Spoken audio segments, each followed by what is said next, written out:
Hey guys, coming to you this morning, the year-end top 10s for the featherweight division, 2019 year-end top 10 for the featherweight division. Going to discuss numbers 2, 3, and 4 on this video. Number 4, so the first guy we talk about at number 4 is the reigning WBA champion Shu Can of China. This guy entered the top 10 not ranked at all. He kind of came out of nowhere. He just got a lucky WBA title shot against then champion Jesus Rojas. He was supposed to be just a stay busy fight, and he made way more of his opportunity at a world title. He went toe-to-toe with Rojas. It was a great back-and-forth fight. A lot of action, a lot of punches thrown in this one.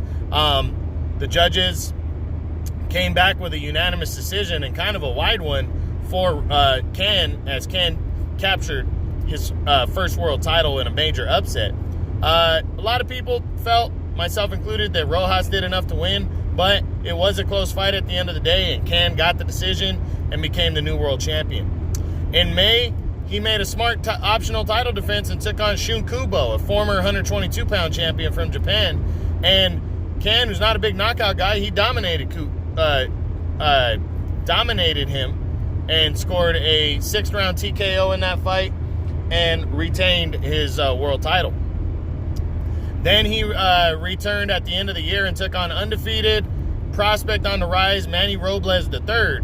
And I was kind of unsure about this one. I felt Can, was solid and was going to beat him, but I felt like Robles had a good shot, and Can just shut him down the entire fight. I mean, he absolutely dominated Robles. Total, I think he more than doubled or maybe even tripled his punches. Dominated him, one-sided 12-round unanimous decision, and Can ends the year 3-0 in 2019. Now, overall, Can is 18-2 in his career with only 3 knockouts. He's not a big knockout guy, but he's all action, fun fighter to watch, and he really brings it. He's calling everybody out, so we're going to see how he does in 2020 now. So like I said, his overall record, he's a WBA champion right now. We don't know what he's going to do next. He was calling out the top fighters. None of the champions are going to fight him next. They all have something going on. What do I think Can needs to do? I think Can needs to just face top 10 guys. To be honest, I know it's a risk, but why not take on Jesus Rojas in a rematch? Prove that you're the better man. The first fight was close. I think he can get a lot out of it. Everybody else in the top 10 seems to be busy, unless he wants to cross the street and defend against a guy like Dogbe or Magdaleno. But I think Bob Arum might even have plans for them. But those will probably be the other best options for Can to take. So not really sure what's going to go on, but with Shu Can. But I really hope he gets a decent fight. I would love to see him and Rojas again. All right, next we go to number 3 now. Carl Frampton of, I think he's Ireland. Yeah, Carl Frampton's from Ireland, former 2-division world champion. He entered 2019, coming off of 2018 where he looked good. He beat Nonito Donaire, and then took on, late in the year, he challenged for the world title against Josh Warrington, and everybody thought he was going to win, and he got outworked in that fight and looked like the older fighter as Warrington just surprised him. He lost a convincing 12-round decision to Warrington, and he entered 2019 trying to bounce back, but injury kept him out of the ring most of the year. In November, he finally came back against undefeated but unknown Tyler McCreary. He got a knockdown in that fight and got a one-sided 10-round unanimous decision. That fight took place at 128 because he was unsure if he's going to stay at 126 or fully move up to 130. Right now, he broke both hands in that fight. So right now it's not for sure, but it looks like Frampton entering 2020 is going to be moving up to 130 pounds and fighting for the WBO super featherweight title against Jamel Herring. Frampton right now, he's still ranked number 4 by the WBO at 126, so he could stay here. Last year he was number 4 coming in, so he moves up 1 spot to number 3 finishing here. He's 32 now, so he needs to really make sure that he's on it heading into 2020. It's pretty much his last run at a world title. I think that's why he's taking a shot.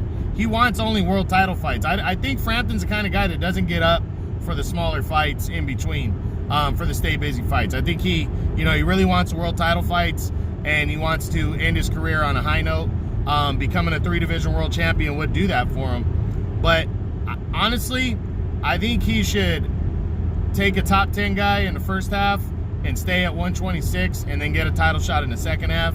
I think he'd have a better shot at possibly becoming a world champion, because I think 130 is a mistake. I think Jamel Herring's a mistake. He's a slick southpaw. He's bigger than Frampton. And I don't know. I'm not saying he can't do it, but Frampton doesn't hold a lot of power. He wasn't a big power puncher he was a good solid power puncher at 122 when he was champion there, but he hasn't really been a power puncher at 126 at all. So I think it's a mistake moving up to 130, but it could work out for him. I'm not saying he can't do it.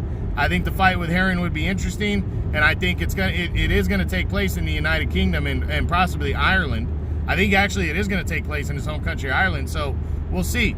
I still like Frampton, but he's on his last run, and we'll see what he has left moving up, because he's likely, once his hands are good, he's likely going to return in May, possibly June, and take on Herring in that fight. And I really would be looking forward to that. And now, finishing off this video and finishing number 2 in the featherweight division this year is the reigning WBC champion, Gary Russell Jr. of the United States. He moves up 1 spot from number 3 last year. He entered 2019 number 3 at featherweight and as the WBC champion. He's been champion since 2015, but he was coming off of 2000. He's only fought 1 time per year though, in every year. And after 2018, he beat Joseph Diaz Jr. I know he's an avoided fighter, but he's also he made a joke of it in 2019, which I didn't like. The fact that he only fights once a year. He's Santa Claus. Like, he's such a gift to all of us. You know what? Gary Russell is not that big of a gift to us. He's a great fighter and one of the top fighters in this division for sure. But his talent's getting wasted by him being so inactive. 2019, he only fought once again. He took on Kiko Martinez, former super bantamweight champion, past his prime. Russell dominated him. He was dominated and put him down. And then Kiko had to pull out with an injury in the 5th round, so Russell won by TKO in the 5th. I don't know what Russell's gonna. Well, no, actually, Russell entering 2020, he's got to make a mandatory defense. He's being called out at 130 pounds against Leo Santa Cruz finally, so we'll see if there's any legs to that. But he's got to get through his mandatory defense. That's taking place on February 8th in the main event of Showtime when he takes on undefeated rising prospect Tug Nyambayar of Mongolia, who's an all-action fighter. Gonna be a good one right there. We'll discuss what's gonna go on there. But Russell, as I said, he's number 2. He's 31 now though, and like I said, he's fading out of his prime. He's got great hand speed, good amount of power for 126. He really needs to stay busy, whether he's getting a big fight or not. But I do think finally this year he's gonna get that fight that he wants, because Santa Cruz, I don't believe Leo Santa Cruz is gonna get the Gervonta Davis fight. If he does, he's gonna have to move up to lightweight. Not sure Santa Cruz is gonna do that. But I think a fight with Gary Russell makes more sense for Santa Cruz. He should have done it at 126. Now he's a champ at 130. I think Russell will move up and fight. If Russell beats Nyambayar, which I'm favoring Russell to do that in February, I think Russell would move up and fight Santa Cruz at 130 later on in the year. It would be the first time we saw Russell fight twice in 1 year, and shit, might be since 2013, 2014. So we just got to wait and see. But I like Russell a lot, and I really hope we get to see him twice this year. The first fight, though, is not going to be an easy one. He's taking on undefeated Tug Nyambayar. I can't wait to see it February 8th on Showtime, and we'll see if he's still at the top of this division when he's done. All right, guys, that's it. That's the year-end top 10s for featherweight, numbers 2, 3, and 4. True Boxing, you've been hit with the truth.